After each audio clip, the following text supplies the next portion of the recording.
So the reason Jesus said to the Pharisees, take out the plank your eyes, is because of the plank.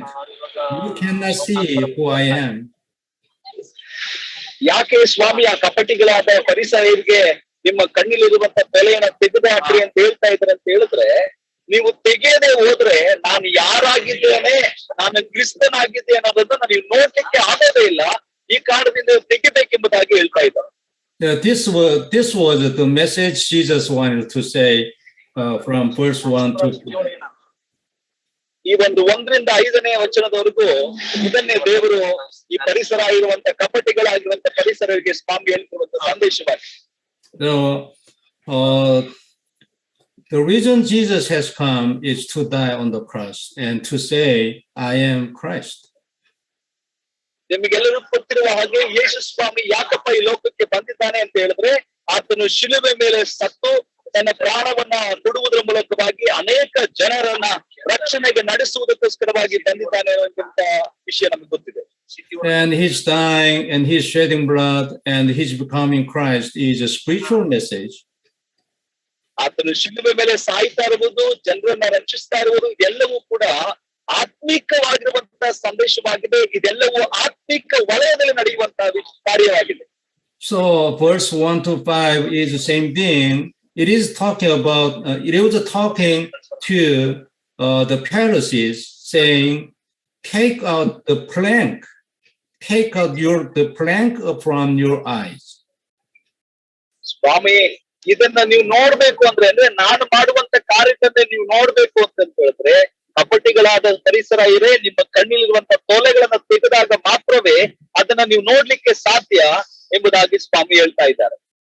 And you can say, let me take your speck from your eyes to your brothers. ಆಮೇಲೆ ನೀವು ನಿನ್ನ ಸಹೋದರನ ಕಣ್ಣಿಲಿರುವಂತ ರವೆಯನ್ನ ನೀನು ತೆಗೆಯಬಹುದು. So the first understanding about this point is talking about the attitude of mankind. ಇಲ್ಲಿ ಸ್ವಾಮಿ ಮಾತಾಡ್ತಿರುವಂತ ವಿಷಯ ಏನಪ್ಪಾ ಅಂತಂದ್ರೆ, ಮನುಷ್ಯನಿಗಂತ ಸ್ವಭಾವದ ಕುರಿತು ಹೇಳ್ತಾ ಇದ್ದಾರೆ. So you should take out your plank from your eyes first. Don't say to take the speck from your brother's eye. ದೇವರ ವಾಕ್ಯದಲ್ಲಿ ನಾವು ನೋಡ್ತಾ ಇರೋದು, ಸ್ವಾಮಿ ಹೇಳ್ತಾ ಇರೋದು, ಮೊದಲು ನಿನ್ನ ಕಣ್ಣಿಲಿರುವಂತ ತೊಲೆಯನ್ನ ತೆಗೆದ ನಂತರವಾಗಿ ನಿನ್ನ ಸಹೋದರನಿರುವಂತ ರವೆ ನಿನಗೆ ಚೆನ್ನಾಗಿ ಕಾಣಿಸುತ್ತೆ, ಹಾಗಾಗಿ ನೀನ್ ಮೊದಲು ನಿನ್ನ ಕಣ್ಣಿಲಿರುವಂತ ತೊಲೆಯನ್ನ ತೆಗೆದು ಬಿಡಿ ಎಂಬುದಾಗುವಂತ ಸಂದೇಶವನ್ನು ಸ್ವಾಮಿ ಹೇಳ್ತಾ ಇದ್ದಾರೆ.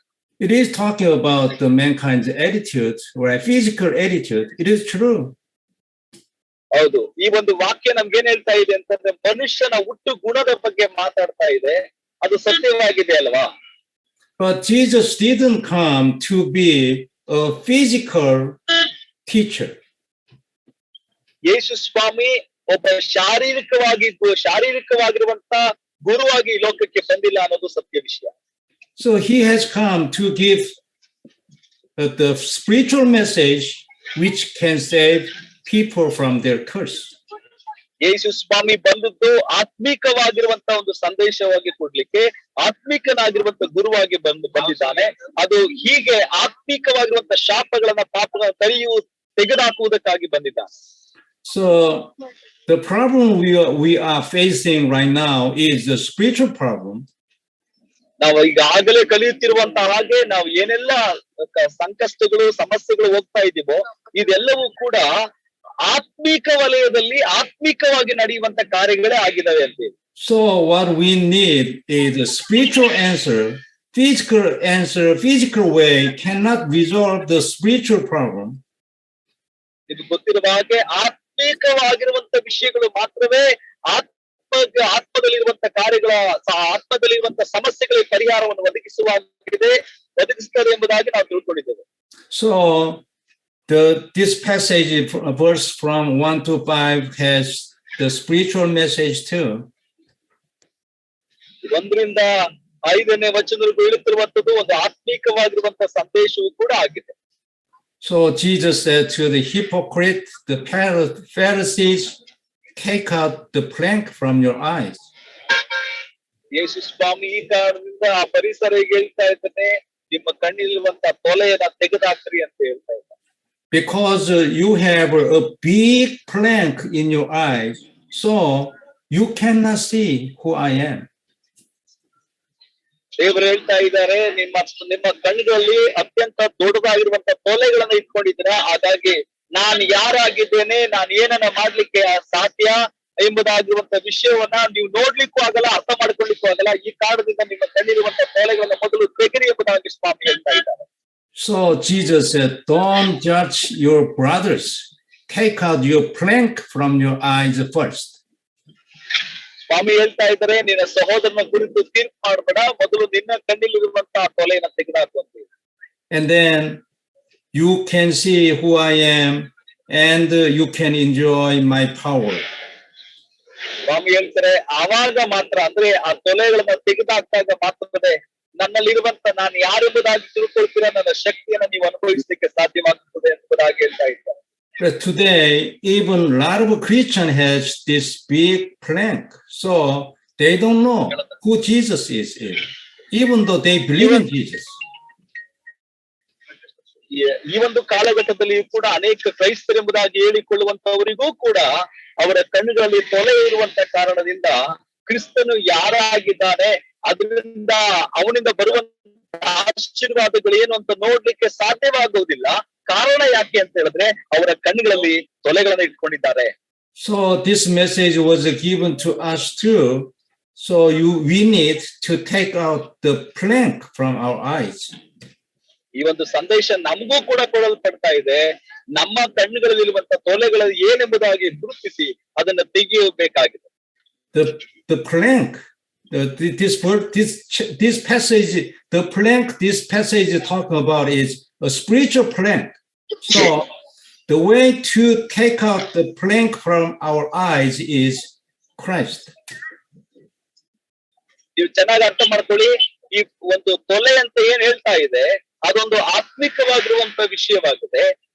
ಆ ತೊಲೆಯನ್ನ ತೆಗಿಬೇಕು ಅಂತಂತ ಹೇಳಿದ್ರೆ ನಮಗೆ ಇನ್ನೊಂದಾವರ್ತಿ ಕ್ರಿಸ್ತನ ಸಹಾಯವೇ ನಮಗೆ ಬೇಕಾಗಿರುತ್ತೆ.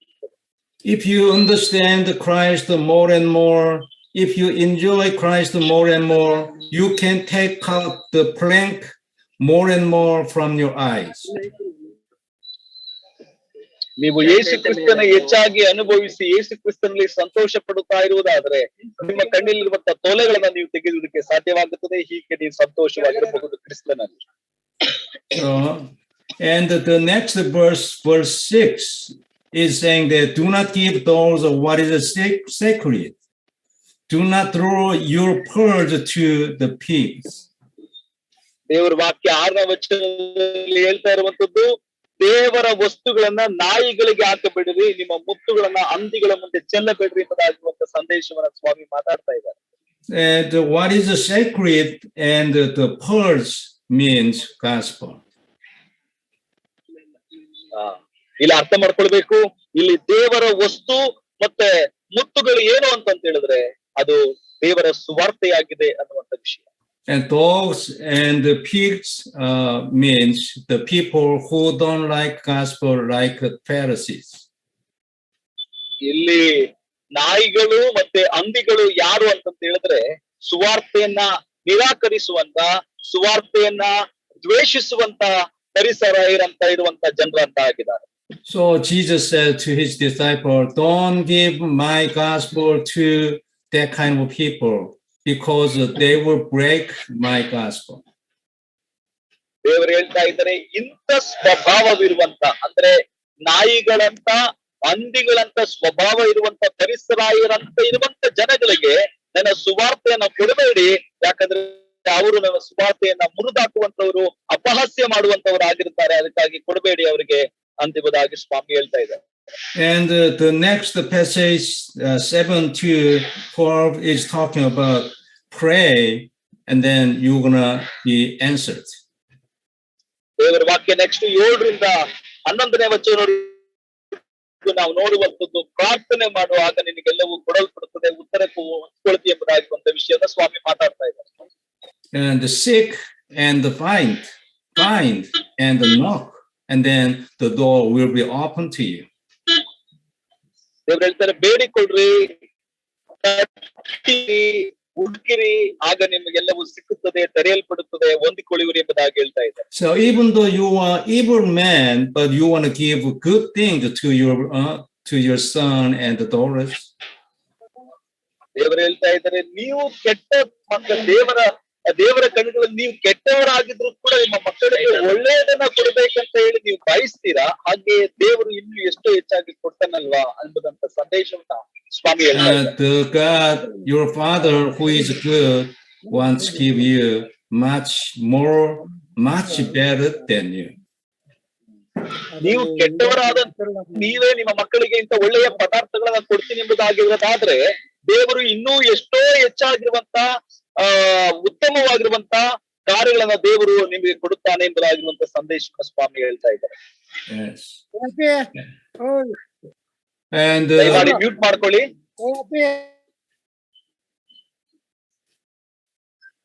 I request to all of you to please mute yourself. And verse 13 and 14 is talking about we have to go to the narrow entrance. Next 12, 13, 14 ವಚನಗಳು ಹೇಳ್ತಿರಬಹುದು, ಇಕ್ಕಟ್ಟಾದ ಬಾಗಿಲಿಂದ ಒಳಗೆ ಹೋಗಿರಿ ಎಂಬುದಾಗಿರುವಂತ ಸಂದೇಶವನ್ನು ಸ್ವಾಮಿ ಹೇಳ್ತಾ ಇದ್ದಾರೆ. So as you know, this narrow gate is the gate to the heaven. ನಿಮಗೆ ಗೊತ್ತಿರುವ ಹಾಗೆ ಈ ಒಂದು ಇಕ್ಕಟ್ಟಾಗಿರುವಂತ ಬಾಗಿಲು ನಿತ್ಯ ಜೀವಕ್ಕೆ ನಡೆಸುತ್ತದೆ ಎಂಬುದಾಗಿರುವಂತ ವಿಷಯ. And verse 15 to 23 is very important passage. 15ರಿಂದ 20ನೇ ವಚನಕ್ಕೂ ಹೇಳ್ತಿರುವಂತ ಒಂದು ಸಂದೇಶ ಏನಿದೆ, ಅತ್ಯಂತ ಬಹಳ ಮುಖ್ಯವಾಗಿರುವಂತ ವಿಷಯವನ್ನ ಸ್ವಾಮಿ ಮಾತಾಡ್ತಾ ಇದ್ದಾರೆ. The verse 15 is saying that watch out for false prophets. They come to you in sheep's clothing, but inwardly they are Pharisees, right? Pharisees wolves.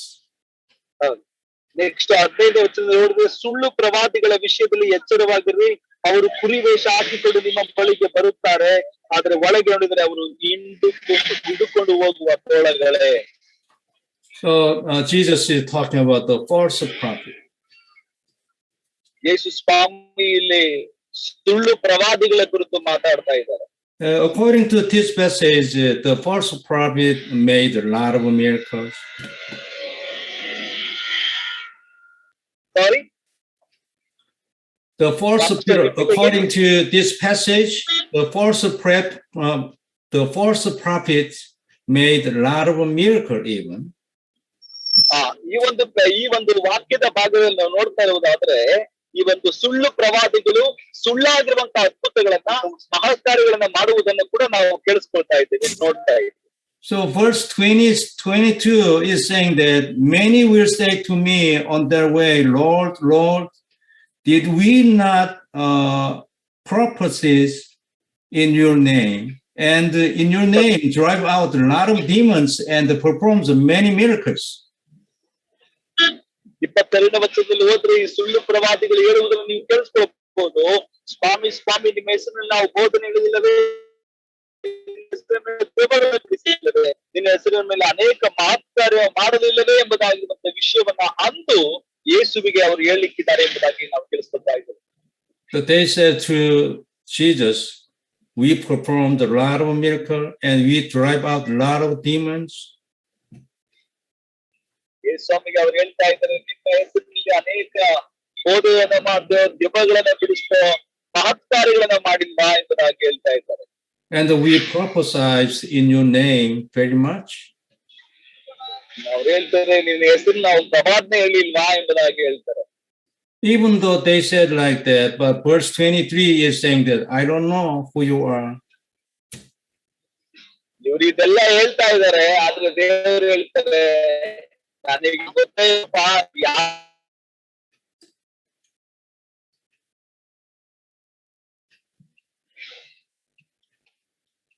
Say that again, please. I couldn't hear you. Okay. 23ನೇ ವಚನ ನಾವು ಓದಿದ್ರೆ, ಆಗ ನಾನು ಅವರಿಗೆ, ನಾನೆಂದು ನಿಮ್ಮ ಗುರುತು ಕಾಣೆನೋ, ಧರ್ಮವನ್ನ ಮೀರಿ ನಡೆಯುವರೇ ನನ್ನಿಂದ ತೊಲಗಿ ಹೋಗಿರಿ ಎಂದು ಎಲ್ಲರ ಮುಂದೆ ಹೇಳಿ ಬಿಡುವೆನೋ ಎಂಬುದೇ. So Jesus said to them, I never knew who you are. Away from me, Jesus said like Yes. that.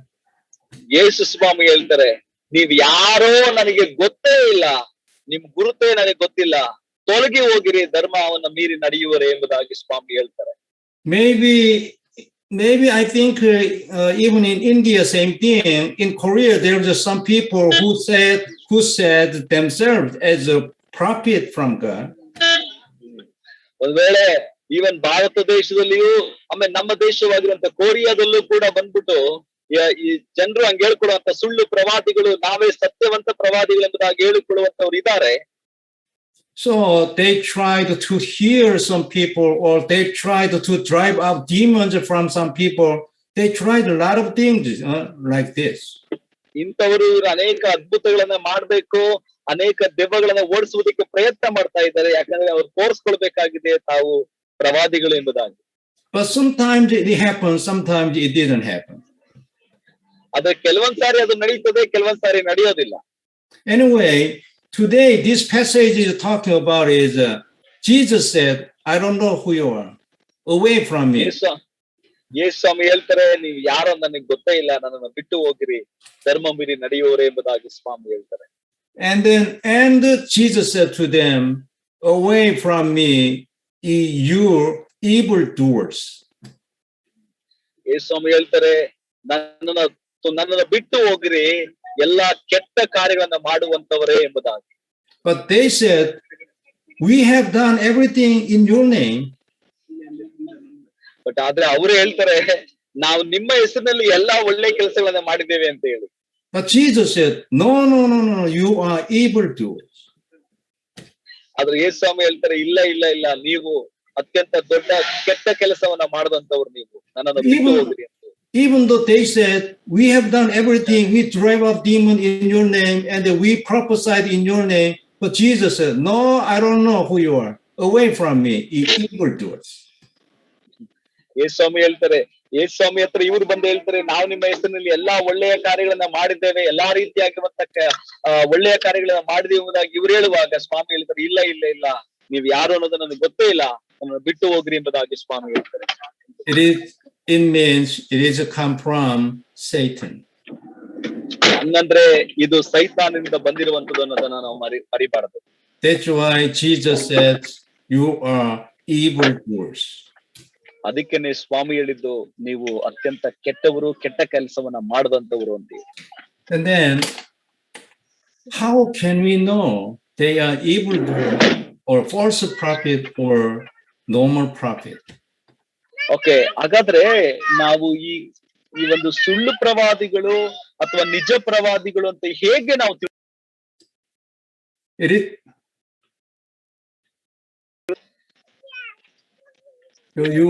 You want mute right now? Oh, okay, now. Yes, no. Okay. So actually, it is not easy to discern they are false prophet or normal prophet. ಇಲ್ಲಿ ಯೇಸು ಸ್ವಾಮಿ ನಮಗೆ ಸ್ಪಷ್ಟವಾಗಿ ಹೇಳಿಕ್ಕಿದ್ದಾರೆ, ಸುಳ್ಳು ಪ್ರವಾದಿಗಳು ಯಾರು, ಒಳ್ಳೆ ಪ್ರವಾದಿಗಳು ಯಾರು, ನಿಜವಾಗಿರುವಂತ ಪ್ರವಾದಿಗಳು ಯಾರು ಅಂತ ಈ ವಾಕ್ಯದಲ್ಲಿ ಹೇಳಿಕ್ಕಿದ್ದಾರೆ. The most or the best way to distinguish them from evildoer and the normal prophet is relaying gospel.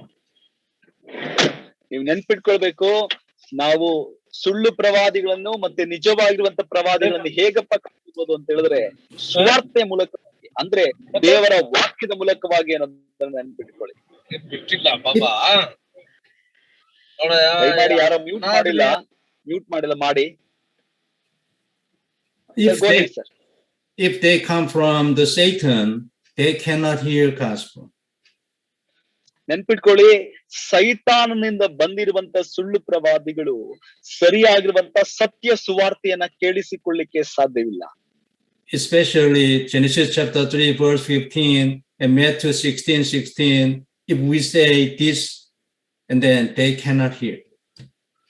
ನಾವು ನಿಮ್ಗೆ ಹೇಳಿದ ಹಾಗೆ ಆದಿಕಾಂಡ 3:15, ಮತ್ತಾಯ ಸುವಾರ್ತೆ 6:6 ಪ್ರಕಾರವಾಗಿ ಅವರುಗಳು ಸುವಾರ್ತೆಯನ್ನ, ಸತ್ಯ ಸುವಾರ್ತೆಯನ್ನ ಅವರು ಕೇಳಿಸಿಕೊಳ್ಳಲಾರರು ಎಂಬುದಾಗಿ. they don't like to hear. ಮತ್ತೆ ಇನ್ನೊಂದು ವಿಷಯ ಏನಂದ್ರೆ ಅವರು ಕೇಳಿಸಿಕೊಳ್ಳಕ್ಕೂ ಇಷ್ಟ ಇಲ್ಲ. So, well, as soon as we began to relay gospel to them, some people go away. ನಾವು ಸುವಾರ್ತೆಯನ್ನು ಹೇಳುತ್ತಿರುವಾಗಲೇ ಕೆಲವೊಬ್ರು ಅವರು ಕೇಳಿಸ್ಕೊಳ್ಳದೆ ಹೊರಟು ಹೋಗ್ತಾರೆ. Some people are very sleepy even just before me, like that, right? ಅವರು ಇನ್ನ ನಾವು ಸುವಾರ್ತೆ ಹೇಳಲಿಕ್ಕೆ ಪ್ರಾರಂಭ ಮಾಡಿದಾಗ ಕೆಲವೊಬ್ರು ಹೇಳುವುದಕ್ಕಿಂತ ಮುಂಚಿತವಾಗಿ ಚೆನ್ನಾಗೇ ಇದ್ರು, ಆದ್ರೆ ಇವಾಗ ಹೇಳಲಿಕ್ಕೆ ಪ್ರಾರಂಭ ಆಗುವಾಗ ತೂಕಡಿಸ್ಲಿಕ್ಕೆ ಪ್ರಾರಂಭ ಮಾಡ್ತಾರೆ. And some people doing very strange behavior, like this, like that, very unstable. Okay, ನಾವು ಸುವಾರ್ತೆ ಹೇಳಲಿಕ್ಕೆ ಪ್ರಾರಂಭ ಮಾಡುವಾಗ ಅವರು ಆ ಒಂದು ಸಮಯಕ್ಕೆ ವ್ಯತಿರಿಕ್ತವಾಗಿರುವಂತ ನಡವಳಿಕೆ ಉಳ್ಳವರಾಗಿ ಎದ್ದೋಗುವುದು, ಕುತ್ಕೊಳ್ಳೋದು ಅಥವಾ ಆ ರೀತಿಯಾಗಿರುವಂತ ಅವರಿಗೆ ಅಲ್ಲಿ ಕುತ್ಕೊಳ್ಳೋಕೆ ಆಗಲ್ಲ, ಆ ರೀತಿಯಾಗಿರುವಂತ ರೀತಿಯಲ್ಲಿ ನಡ್ಕೊಳ್ತಾರೆ ಅವರು. And going to the restaurant very frequently, even just before he went to the restaurant, but they go there again. ಸುವಾರ್ತೆಯನ್ನ ಹೇಳುವುದಕ್ಕಾಗಿ ಪ್ರಾರಂಭ ಮಾಡುವಾಗ ಇವರುಗಳು ಸರಿಯಾಗಿ ಕೂತ್ಕೊಂಡು ಕೇಳಿಸ್ಕೊಳ್ಳಿಕ್ ಆಗೋದಿಲ್ಲ. ಅವ್ರಿಗೆ ಏನಂದ್ರೆ ಈ ಟಾಯ್ಲೆಟ್ ರೂಮ್ಗೋ ವಾಶ್ರೂಮ್ಗೋ ಏನ್ ಮಾಡ್ತಾ ಇರ್ತಾರೆ, ತಿರುಗ್ತಾ ಇರ್ತಾರೆ. ಇವಾಗ ಹೋಗಿ ಬಂದಿರ್ತಾರೆ, ಆದ್ರೂ ಕೂಡ ಅವ್ರು ಏನ್ ಮಾಡ್ತಾ ಇರ್ತಾರೆ, ತಿರುಗ್ತಾ ಇರ್ತಾರೆ, ಅಲ್ಲಿ ತಿರುಗ್ತಾ ಇರ್ತಾರೆ. Yes, so what I'm saying is they cannot hear correct the gospel. ನೆನ್ಪಿಟ್ಕೊಳ್ಳಿ, ಅವರುಗಳು ಸೈತಾನದಿಂದ ಕಳಿಸಲ್ಪಟ್ಟಂತ ಜನರು ಸುವಾರ್ತೆಯನ್ನ ಸರಿಯಾಗಿ ಕೇಳಿಸಿಕೊಳ್ಳಿಕ್ಕೆ ಸಾಧ್ಯವಿಲ್ಲ, ಕೇಳಿಸಿಕೊಳ್ಳುವಂತ ಮನಸ್ಸು ಅವ್ರಿಗಿರೋದಿಲ್ಲ. They can hear other the words of God, but Genesis chapter 3 verse 15 and Matthew 16:16, which is a very correct gospel, very core of the gospel, they cannot hear that. ನೀವು ಅರ್ಥ ಮಾಡ್ಕೊಳ್ಳಿ, ಆದಿಕಾಂಡ 3ನೇ ಅಧ್ಯಾಯ 15ನೇ ವಚನ ಮತ್ತೆ ಮತ್ತಾಯ ಬರೆದ ಸುವಾರ್ತೆ 16-18ರಲ್ಲಿ ಏನ್ ದೇವರ ವಾಕ್ಯ ಹೇಳಲ್ಪಟ್ಟಿದೆ, ಆ ವಾಕ್ಯಗಳನ್ನ ಅವ್ರು ಯಾರು ಕೂಡ ಸರಿಯಾಗಿ ಅರ್ಥ ಮಾಡ್ಕೊಳ್ಲಿಕ್ಕೆ ಆಗೋದಿಲ್ಲ. ಕಾರಣ ಯಾಕಂತಂದ್ರೆ ಅವರು ಸರಿಯಾಗಿ ಅರ್ಥ ಮಾಡ್ಕೊಳ್ಳಿಕ್ಕೆ ಮನಸ್ಸು ಮಾಡೋದಿಲ್ಲ, ಅರ್ಥವಾಗೋದಿಲ್ಲ. ಇದು ಇವಾಗ ಹೇಳುವಂತ 2 ವಾಕ್ಯಗಳು ಏನಿದಾವೆ ಅಂತಂದ್ರೆ ಸುವಾರ್ತೆಯ ಅತ್ಯಂತ ಮೂಲವಾಗಿರುವಂತ ವಿಷಯವಾಗಿದೆ ಅದು. But some people who are demon possessed very much can say Jesus, but they cannot say Christ. ನೆನ್ಪಿಟ್ಕೊಳ್ಳಿ, ಕೆಲವೊಬ್ರು ದೆವ್ವ ಪ್ರೇರಿತವಾಗಿರುವಂತ ದೆವ್ವನಿಂದ ಹಿಡಿಯಲ್ಪಟ್ಟಂತ ಜನರು ಯೇಸು ಎಂಬುದಾಗಿ ಹೇಳುವುದಕ್ಕೆ ಪ್ರಯತ್ನ ಮಾಡಿದ್ರೂ ಮಾಡಬಹುದು, ಆದ್ರೆ ಯೇಸು ಕ್ರಿಸ್ತನು ಎಂಬುದಾಗಿ ಹೇಳುವುದಕ್ಕೆ ಅವರಿಂದ ಆಗೋದೇ ಇಲ್ಲ. If you do the ministry and then you can meet a person who was possessed by demon. ನೀವು ಸುವಾರ್ತೆಯನ್ನ ಸಾರುವಂತವರು ಅಥವಾ ಸೇವೆಯನ್ನ ಮಾಡುವಂತವರಾಗಿದ್ರೆ ನೀವು ಇಂಥ ವ್ಯಕ್ತಿಗಳನ್ನ ನಿಮ್ಮ ಸೇವೆಗಳನ್ನು ನೀವು ಕಂಡಿರ್ತೀರಾ, ಕಾಣಬಹುದು. And if you give the message to the people, you can experience these kind of things. ನೀವು ಸುವಾರ್ತೆಯನ್ನ ಕೊಡುವಂತ ಈ ಜನಗಳಿಗೆ ಇಂಥ ಜನರನ್ನು ಕೂಡ ನೀವು ಕಾಣ್ತೀರಾ, ಕಾಣಬಹುದು. So relaying gospel is the best way to discern the kind of people. ನಾವು ಸುವಾರ್ತೆಯ ಮೂಲಕವಾಗಿ ಇಂಥ ಸುಳ್ಳು ಸೈತಾನಿಂದ ಕಳಿಸಲ್ಪಟ್ಟಂತ ಈ ಸುಳ್ಳು ಪ್ರವಾದಿಗಳಂತವ್ರನ್ನ ನಾವೇನ್ ಮಾಡೋದು ಸರಳವಾಗಿ ನಾವು ಕಂಡುಹಿಡ್ಕೊಳ್ಬಹುದು. And the next way to find out who they are is if the time passes and then almost of them become the spiritual problem and mental problem. ನಾವು ಬೇರೆ ಇನ್ಯಾವ ರೀತಿಯಲ್ಲಿ ತಿಳ್ಕೊಳ್ಬಹುದು ಅಂತಂದ್ರೆ ಸಮಯದ ಮೂಲಕವಾಗಿ. ಸಮಯವು ಹೋಗ್ತಾ ಹೋಗ್ತಾ ಅವರು ಆತ್ಮಿಕವಾಗಿ ಹುಚ್ಚರಾಗಿ ಆತ್ಮಿಕ ವಲಯದಲ್ಲಿ ಬಿದ್ದು ಹೋದಂತ ವ್ಯಕ್ತಿಗಳಾಗಿ ಮಾರ್ಪಟ್ಟು ಮುಂದುವರಿತಾರೆ. ನಾವು ಈ ಸಮಯವು ಮುಂದುವರಿದಾಗ ನಾವು ಅವ್ರನ್ನ ಚೆನ್ನಾಗಿ ಅರ್ಥ ಮಾಡ್ತೀವಿ. I think these kind of people who say I am believing in Christ, these kind of people are in India too. ಈ ರೀತಿಯಾಗಿರುವಂತ ಜನರನ್ನು ಕೂಡ ನಾವು ಇಂಡಿಯಾದಲ್ಲೂ ಕೂಡ ಏನ್ ಮಾಡೋದು, ಭಾರತ ದೇಶದಲ್ಲೂ ಕೂಡ ನಾವು ಕಾಣಬಹುದು. So, and then the next thing we should understand is why even Christian people wants to hear something like a prophecy from that kind of people. ಇವನ್ ಯೇಸು ಸ್ವಾಮಿಯನ್ನು ನಂಬಿರುವಂತ ವಿಶ್ವಾಸಿಗಳಾಗಿರುವಂತವರು ಕೂಡ ಕೆಲವೊಂದು ಸಾರಿ ಅವರು ಇಂಥ ಜನರಿಂದ ಸುವಾರ್ತೆಯನ್ನ ಪ್ರವಾದನ ಕೇಳಿಸ್ಕೊಳ್ಬೇಕು ಅಂತ ಹೇಳಿ ಬಯಸ್ತಾರೆ. ಯಾಕೆ? There are many people in Korea who wanted to be ordained by that kind of people and to receive prayer from that kind of people. Even ಅಂತ ಹೇಳಿದ್ರೆ ಕೊರಿಯಾದಲ್ಲೂ ಕೂಡ ಬಂದ್ಬಿಟ್ಟು ಕೆಲವೊಂದು ಇಂಥ ರೀತಿಯಾಗಿರುವಂತ ಅಂದ್ರೆ ಈ ಸುಳ್ಳು ಪ್ರವಾದಿಗಳಿಂದ ಸೈತಾನಿಂದ ಕಳಿಸಲ್ಪಟ್ಟಂತ ಸೈತಾನಿಂದ ಪ್ರೇರೇಪಿಸಲ್ಪಡುವಂತ ಇಂಥ ಜನರಿಂದ ಈ ಒಂದು ಆರ್ಡಿನೇಷನ್ ಮಾಡಿಸ್ಕೊಳ್ಳುವಂತದ್ದಾಗ್ಬೋದು, ಅವರಿಗೆ ಸಮರ್ಪಣೆ ಮಾಡ್ಕೊಳ್ಳುವಂತದ್ದಾಗ್ಬೋದು, ಪ್ರಾರ್ಥನೆ ಮಾಡಿಸ್ಕೊಳ್ಬೇಕಂತ ಹೇಳಿ ಮುಂದೆ ಹೋಗ್ತಾರೆ. And then we must understand as the pastor about this point is very important. ನಾವು ದೇವ ಸೇವಕರಾಗಿ ಸಭಾಪಾಲಕರಾಗಿ ನಾವು ಇಂಥ ವಿಷಯಗಳನ್ನ ಕೂಲಂಕುಷವಾಗಿ ಚೆನ್ನಾಗಿ ಗ್ರಹಿಸಿಕೊಳ್ಳುವಂಥದ್ದು ಅತ್ಯಂತ ಪ್ರಾಮುಖ್ಯವಾಗಿರುವಂತ ವಿಷಯವಾಗಿರ್ತದೆ. Why people follow that kind of people even though they are believing in Christ? ದೇವರ ಮಕ್ಕಳಾಗಿ ಯೇಸು ಕ್ರಿಸ್ತನ ನಂಬಿದ್ದೇವೆ ಎಂಬುದಾಗಿ ಅರಕೆ ಮಾಡುವಂತ ಹೇಳಿಕೊಳ್ಳುವಂತ ಜನರು ಯಾಕೆ ಇಂಥವರನ್ನ ಹಿಂಬಾಲಿಸ್ತಾರೆ? Because people don't know Christ is the best prophecy of God. ನಮಗೆ ಯಾಕೆ ಹಂಗ ಹೋಗ್ತಾರೆ ಅಂತ ಹೇಳಿದ್ರೆ ಕ್ರಿಸ್ತನೇ ನಿಜವಾಗಿರುವಂತ ದೇವರ ವಾಕ್ಯದ ಪ್ರವಾದಿ ಆಗಿದ್ದಾನೆ, ದೇವರ ವಾಕ್ಯದ ಪ್ರವಾದಿ ಅಂತನೂ ಕೂಡ ನಾವು ಗ್ರಹಿಸ್ಕೊಳ್ಳೋದಿಲ್ಲ. ಅದಕ್ಕಾಗಿ ನಾವು ಹಿಂಗೆ ಬುದ್ಧಿ ಹೋಗ್ತೀವಿ. Christ is the completion of the prophecies of God, right? ನೆನ್ಪಿಟ್ಕೊಳ್ಳಿ, ಯೇಸು ಸ್ವಾಮಿ ನಿಜವಾಗಿರುವಂತ ದೇವರ ವಾಕ್ಯವನ್ನ ಪರಿಪೂರ್ಣವಾಗಿ ಮಾಡುವಂತ ಪ್ರವಾದಿ ಆಗಿದ್ದಾನೆ, ಕ್ರಿಸ್ತನಾಗಿದ್ದಾನೆ ಅಲ್ವಾ? Jesus completed all the prophecies of the Bible on the cross by dying and shedding blood. ದೇವರ ವಾಕ್ಯದಲ್ಲಿ ಹೇಳಲ್ಪಟ್ಟಂತ ಎಲ್ಲಾ ಪ್ರವಾದನ ವಾಕ್ಯಗಳನ್ನ ಯೇಸು ಕ್ರಿಸ್ತನು ಶಿಲುಬೆ ಮೇಲೆ ಸಾಯುವುದರ ಮೂಲಕವಾಗಿ ನೆರವೇರಿಸುವುದನ್ನು ನಾವು ಕಾಣ್ತಾ ಇದ್ದೇವಲ್ವಾ? There are so many people in Christian community, even though they are believing in Christ, they don't know who the Christ is. ಯೇಸು ಸ್ವಾಮಿ ನಂಬಿದ್ದೇನೆ ಎಂಬುದಾಗಿ ಹೇಳಿಕೊಳ್ಳುವಂತ ಜನರು ಕೂಡ ನಿಜವಾಗ್ಲೂ ಕೂಡ ತಮಗೋಸ್ಕರವಾಗಿ ಪ್ರಾಣ ಕೊಟ್ಟಂತ ಯೇಸು ಕ್ರಿಸ್ತನನ್ನ ಅರಿಯದೆ ತಿಳಿಯದೆ ಇನ್ನೂ ಇದ್ದಾರೆ ಅನ್ನೋದು ಒಂದು ವಿಷಯವಾಗಿ ಇದೆ. Christ is the best prophecy and Christ is the last prophecy. Christ is the eternal prophecy. That's why we don't need any prophecies except Jesus. ದಯಮಾಡಿ ಅರ್ಥ ಮಾಡ್ಕೊಳ್ಳಿ, ಯೇಸು ಕ್ರಿಸ್ತನೇ ನಿಜವಾಗಿರುವಂತ ಪ್ರವಾದನೆ ಆಗಿದ್ದಾನೆ, ಯೇಸು ಕ್ರಿಸ್ತನೇ ಕೊನೆಯದಾಗಿರುವಂತ ಪ್ರವಾದನೆ ಆಗಿದ್ದಾನೆ, ಯೇಸು ಕ್ರಿಸ್ತನೇ ನಿತ್ಯತ್ವವಾಗಿರುವಂತ ಪ್ರವಾದನೆ ಆಗಿದ್ದಾನೆ. ಅದು ತಂದೆಯಾದ ದೇವರಿಂದ ಕೊಡಲ್ಪಟ್ಟಂತ ಒಂದು ಪ್ರವಾದನೆ ಯೇಸು ಕ್ರಿಸ್ತನೇ ಆಗಿದ್ದಾನೆ ಅನ್ನೋದನ್ನ ನಾವು ಯಾರು ಮರಿಬಾರ್ದು. But many Christians today don't know this. ಆದ್ರೆ ಅನೇಕ ಜನರಿಗೆ ಇದು ಗೊತ್ತೇ ಆಗ್ತಾ ಇಲ್ಲ, ಅರ್ಥನೇ ಮಾಡ್ಕೊಳ್ತಾ ಇಲ್ಲ. Why then they don't know this? ಯಾಕೆ ಈ ಸುವಾರ್ತೆಯನ್ನ ಇವರು ಸರಿಯಾಗಿ ಅರ್ಥ ಮಾಡ್ಕೊಳ್ತಾ ಇಲ್ಲ? Because they don't know who Christ is, because they don't know gospel, because they don't have the experience to enjoy the gospel. ಯಾಕಂದ್ರೆ ಕ್ರಿಸ್ತನು ಯಾರು, ಕ್ರಿಸ್ತನು ಏನ್ ಮಾಡಿದ್ದಾನೆ ಅಂತ ಹೇಳಿ ತಿಳ್ಕೊಳ್ಳೋದ್ರಲ್ಲಿ ಇವರು ಫೇಲ್ ಆಗ್ತಾ ಇದ್ದಾರೆ. ಹಂಗಾಗಿ ಕ್ರಿಸ್ತನ ಆಶೀರ್ವಾದಗಳನ್ನು ಇವರು ಅನುಭವಿಸ್ಲಿಕ್ಕೆ ಸಾಧ್ಯವಾಗ್ತಾ ಇಲ್ಲ. So all the pastors who are in this Bible study must know who Christ is, must know what the Christ is for your life first. ಇಲ್ಲಿ ಸತ್ಯವೇದ ಅಧ್ಯಯನದಲ್ಲಿ ಕುಳಿತಿರುವಂತ ಎಲ್ಲಾ ದೇವ ಸೇವಕರುಗಳು ಸರಿಯಾದ ರೀತಿಯಲ್ಲಿ ಕ್ರಿಸ್ತನು ಯಾರಾಗಿದ್ದಾರೆ, ಏನನ್ನ ಮಾಡಿದ್ದಾನೆ, ಏನನ್ನ ಮಾಡ್ಲಿಕ್ಕೆ ಶಕ್ತನಾಗಿದ್ದಾನೆ ಅನ್ನುವಂತ ವಿಷಯವನ್ನ ನಿಮ್ಮ ಜೀವನದಲ್ಲಿ, ನಿಮ್ಮ ಅನುಭವದಲ್ಲಿ ತಿಳ್ಕೊಳ್ಬೇಕಂತ ಹೇಳಿ ನಾನು ಕೇಳ್ಕೊಳ್ತಾ ಇದ್ದೇನೆ. ಅದು ನಾನು ಬಯಸ್ತಾ ಇದ್ದೇನೆ.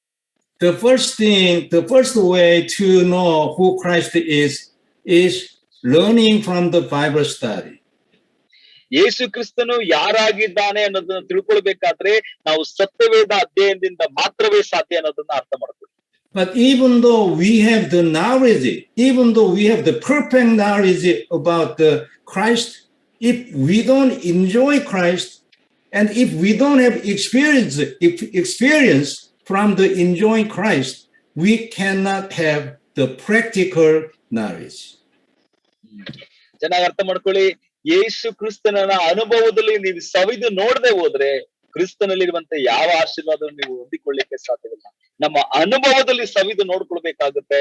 ಆಗಿರುವಾಗ ಮಾತ್ರವೇ ನೀವು ಕ್ರಿಸ್ತನಲ್ಲಿ ಸಂತೋಷ ಪಡ್ಲಿಕ್ಕೂ ಕ್ರಿಸ್ತನಿಂದ ಆಶೀರ್ವಾದ ಹೊಂದಿಕೊಳ್ಳಿಕ್ಕೂ ಸಾಧ್ಯ.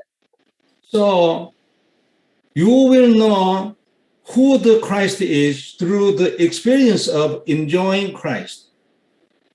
ಯೇಸು ಕ್ರಿಸ್ತನು ಯಾರಾಗಿದ್ದಾನೆ ಎಂಬುದನ್ನ ನಿನ್ನ ಅನುಭವದಲ್ಲಿ ತಿಳ್ಕೊಳ್ಳುವುದರ ಮೂಲಕವಾಗಿ ಮಾತ್ರವೇ ನೀವು ಕ್ರಿಸ್ತನು ನಿಜವಾಗಿಯೂ ಯಾರಾಗಿದ್ದಾನೆ ಅಂತ ತಿಳ್ಕೊಳ್ಳಿಕ್ಕೆ ಸಾಧ್ಯ.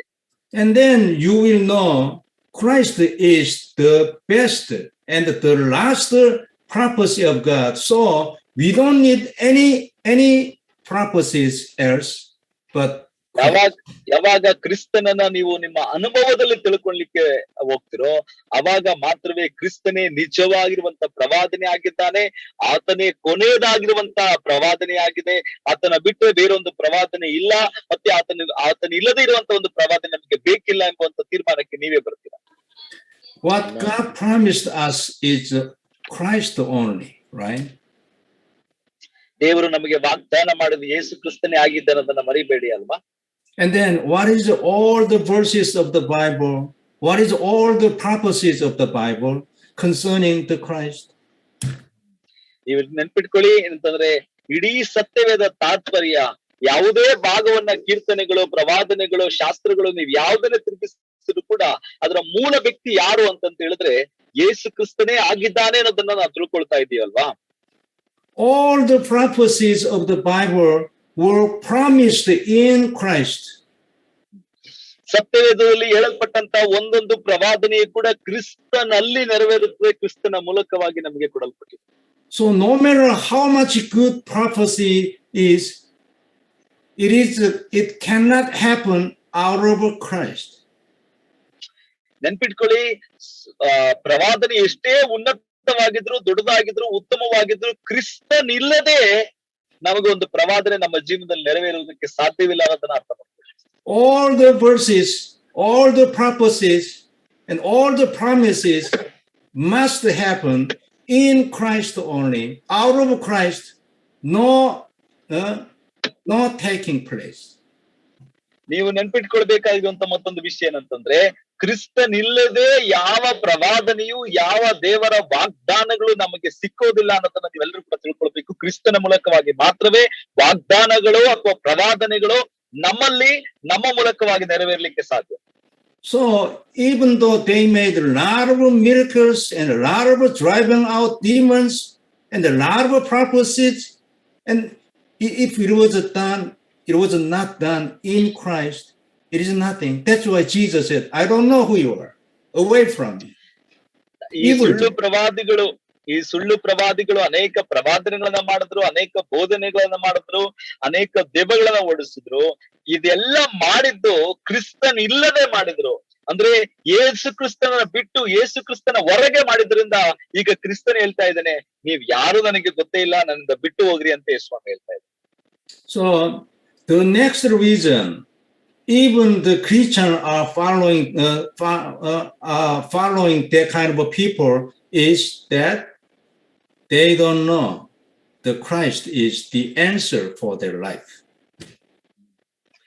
ಮತ್ತೊಂದು ಸಾರಿ ನೀವು ಅರ್ಥ ಮಾಡ್ಕೊಳ್ಳಿ, ಕೆಲವೊಂದು ಕ್ರೈಸ್ತರು ಯಾಕೆ ಇಂಥವ್ರನ್ನ ಹಿಂಬಾಲಿಸ್ತಾ ಇದ್ದಾರೆ ಅಂತ ಹೇಳಿದ್ರೆ, ಕ್ರಿಸ್ತನು ಅವರ ಜೀವನದಲ್ಲಿ ಏನನ್ನ ಮಾಡಿದ್ದಾನೆ ಅನ್ನೋದನ್ನು ಕೂಡ ನೋಡ್ಲಿಕ್ಕೆ ಆಗೋದಿಲ್ಲ, ಕಾಣ್ಲಿಕ್ಕೆ ಆಗ್ತಾ ಇಲ್ಲ. ಹಂಗಾಗಿ ಅವ್ರೇನ್ ಮಾಡ್ತಾ ಇದ್ದಾರೆ ಅಂದ್ರೆ ಇಂಥ ಸುಳ್ಳು ಪ್ರವಾದಿಗಳ ಹಿಂದೆ ಹೋಗ್ತಾ ಇದ್ದಾರೆ.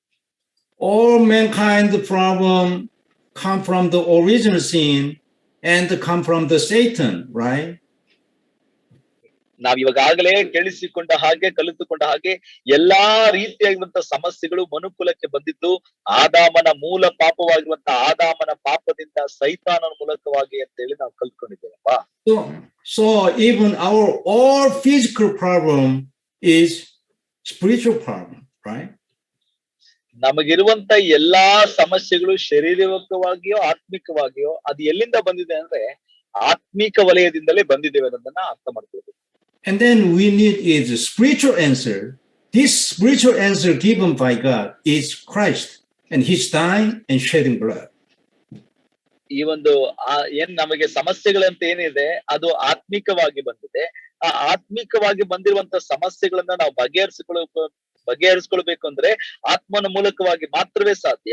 ಆ ಆತ್ಮನ ಮೂಲಕವಾಗಿ ಅಂತಂದ್ರೆ ಕ್ರಿಸ್ತನು ಮಾತ್ರವೇ ನಮಗೆ ಪರಿಹಾರ ಒದಗಿಸುವವನಾಗಿದ್ದಾನೆ ಅಂತ ಹೇಳಿ ವಾಕ್ಯದ ಮೂಲಕವಾಗಿ ನಮಗೆ ವಾಗ್ದಾನ ಮಾಡಲ್ಪಟ್ಟಿರುವುದನ್ನ ಕಾಣ್ತೇವೆ.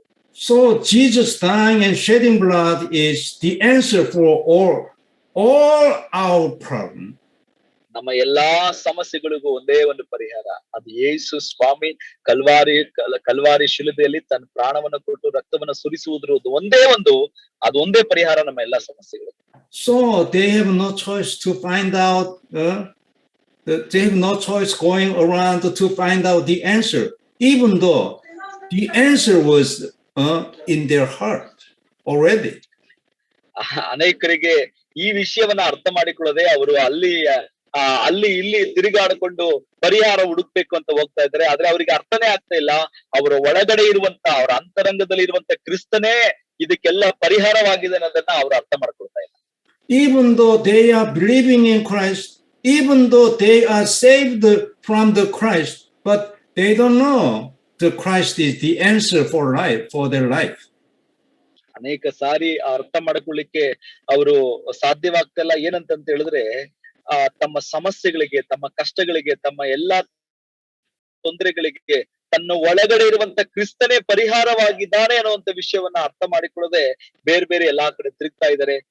ಅದು ಎಂದಿಗೂ ಅಂದ್ರೆ ಕ್ರಿಸ್ತನನ್ನ ಬಿಟ್ಟು ಹೋಗಿ ಹುಡುಕುವಂತ ಯಾವುದೇ ಒಂದು ಪರಿಹಾರ ಅವರಿಗೆ ಸಿಕ್ಕೋದಿಲ್ಲ. ಸಿಕ್ಕಿದ್ರು ಕೂಡ ಅದು ಶಾಶ್ವತವಲ್ಲ.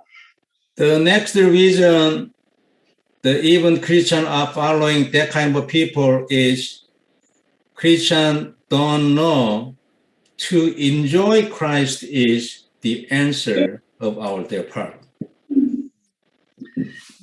ಯಾಕೆ ಮತ್ತೆ ಈ ಸುಳ್ಳು ಪ್ರವಾದಿಗಳ ಹಿಂದೆ ಹೋಗ್ತಾ ಇದಾರೆ ಜನರು ಅಂತ ಹೇಳಿದ್ರೆ, ನಿಜವಾಗಿರುವಂತ ಕ್ರಿಸ್ತನನ್ನ ಅವರು ಸಂತೋಷಿಸ್ಲಿಕ್ಕೆ ಆಗ್ತಾ ಇಲ್ಲ. ಅವರ ಎಲ್ಲಾ ಪ್ರಶ್ನೆಗಳಿಗೆ ಉತ್ತರ ಯೇಸು ಅಂತ ಹೇಳಿ ಅವ್ರು ಕಂಡುಕೊಳ್ಳಲಿಕ್ಕೆ ಸಾಧ್ಯವಾಗ್ತಾ ಇಲ್ಲ. ಹಂಗಾಗಿ ಅವರು ಇಂಥ ಸುಳ್ಳು ಪ್ರವಾದಿಗಳ ಹಿಂದೆ ಹೋಗ್ತಾ ಇದ್ದಾರೆ.